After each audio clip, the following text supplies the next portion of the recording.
I watched my brother raise his glass at the dinner table and say the words I'd waited a decade to hear. Except he wasn't saying them about me. To new beginnings, he grinned, his voice just loud enough to fill the quiet. Big moves, big titles. Feels good to finally get recognized, huh? My father clapped him on the back. My mother beamed. My aunt leaned forward with interest.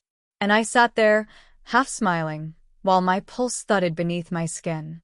He hadn't earned that promotion. I had. He hadn't stayed late at the office, hadn't led the project through chaos, hadn't calmed the client when everything started falling apart. He didn't know the numbers, the strategy, the fire drill pivots that saved the launch. But he did know one thing: how to talk louder than me. It started small, as these things always do. Little comments slipped into phone calls with relatives. Casual updates during family brunch. Oh, yeah, things at work are ramping up for me. Leadership's been noticing. Or, funny how hard work pays off when you stop playing it safe, right? No one questioned him. Why would they? He had the suit, the confidence, the easy smile that made people lean in and nod. I was the quiet one, the practical one, the one who did the work while he did the talking. Growing up, I used to defend him. Told myself he didn't mean to take up all the space. He was just bigger, louder, more comfortable in the spotlight. But adulthood has a way of peeling back those excuses. We worked in the same industry not by design, just by coincidence. Different companies. Different tracks. Or so I thought. 3 weeks ago, I got called into my boss's office. She smiled before I sat down. "You're getting the bump," she said. "Director level. It's overdue." I remember nodding, thanking her, keeping it together until I made it to my car, where I exhaled so hard it fogged the windshield. I'd worked for it. Earned it. I wanted to tell my family, but not over text. Not in passing. I wanted to say it face to face. So I booked the flight. Dinner was already planned. A family tradition, early fall, candlelight, and too much wine. I figured it would be the perfect moment. I even rehearsed it.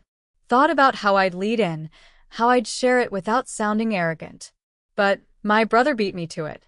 He didn't use my name. He didn't lie outright. He just borrowed enough details to make the story sound like his. A major client. A successful launch. Talks of a new title. Everyone congratulated him. No one noticed the way my expression froze. No one saw me glance down at my plate, swallowing a truth that was already burning a hole in my throat.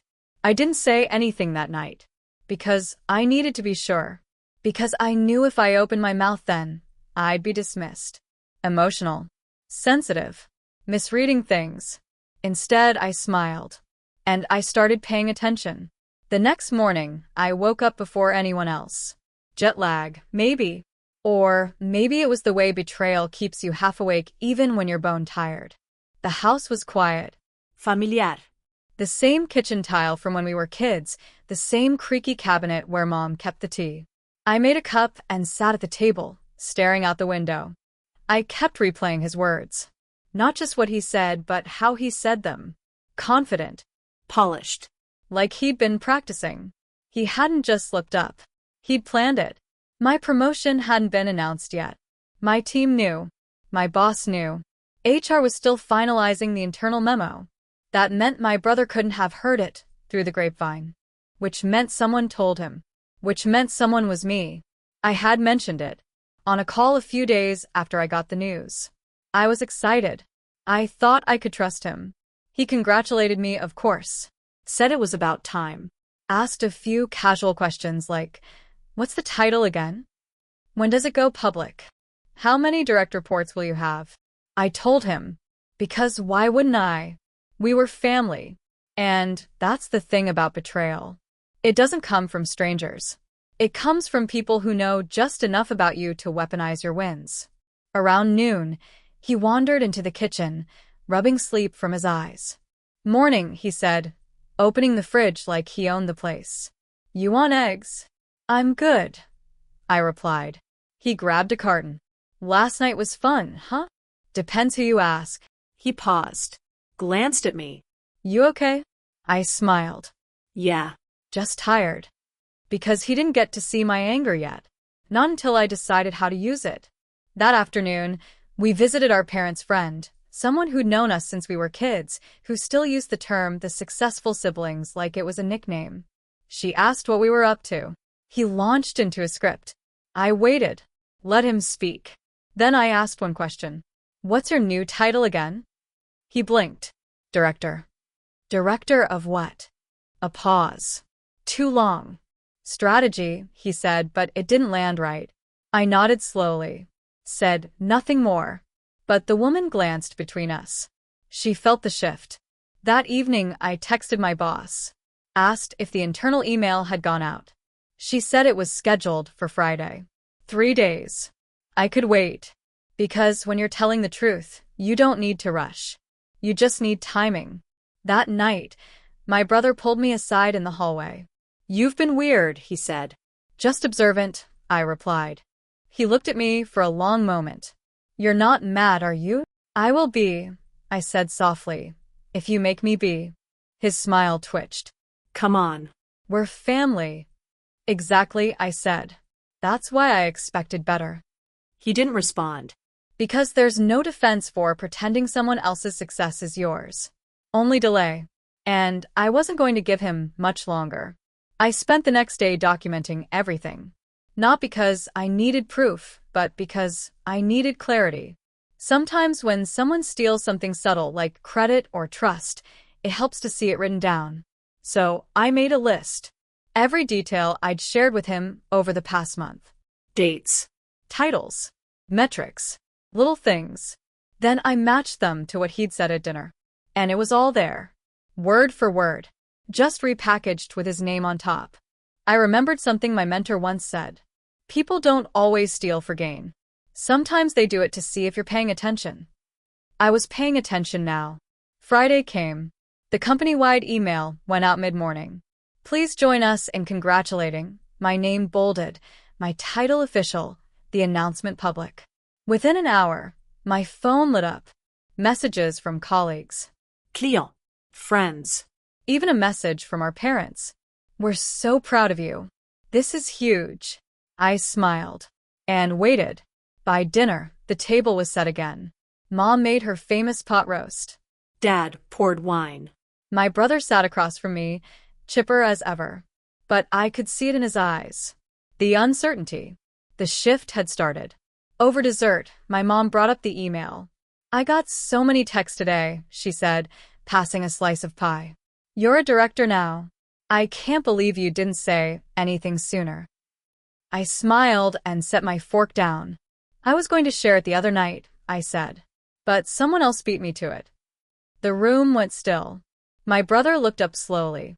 What are you talking about? I tilted my head. You made a toast. About a promotion. He shrugged. Just speaking generally. I met his eyes. You used my exact title. Silence. Our father cleared his throat. I thought you were both moving up? No, I said. Just me. Another beat of silence. Then my brother laughed. Tight. It was just a mix-up. Was it? I asked calmly. Or was it easier to wear something than earn it? His jaw tightened. You're making a big deal out of nothing. I nodded. Maybe.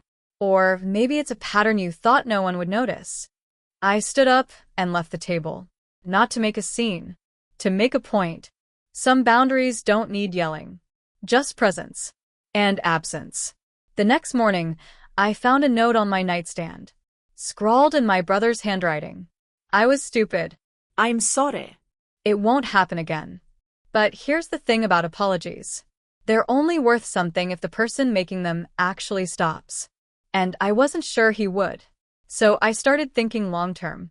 Back at work, things settled into rhythm. My new role came with more meetings, more visibility, and a bigger team to lead. I liked it. I was good at it. But something about that weekend stuck with me. Not the toast. Not even the lie. It was how easily my brother had slid into my story. Like he didn't think it would matter. Like he assumed I wouldn't push back. 2 weeks later, I got a call from my cousin Tara, one of those social butterflies who always just happens to run into people. You'll never believe what your brother told Mark, she said. Apparently, at a networking mixer, He'd mentioned he was in talks for a director role at my company. He wasn't. He didn't even work for us. That was the moment I realized he hadn't just tried to steal credit. He was trying to ride my title into a new opportunity. And I couldn't let that happen. I didn't confront him directly. I'd already done that. Instead, I talked to HR. Quietly. I told them that my brother had been misrepresenting himself, possibly implying affiliation with our company. I asked how to protect the company's brand and my name. They took it seriously. I sent screenshots. I shared the toast, the mix-up, the conversations with family. My manager added a formal note to my file, clarifying the promotion and date. Our legal department drafted a response, just in case he ever used our name publicly. It wasn't revenge. It was reinforcement, because people like my brother count on silence. They count on you caring more about harmony than truth. They count on your discomfort to protect their convenience. A few days later, he called me.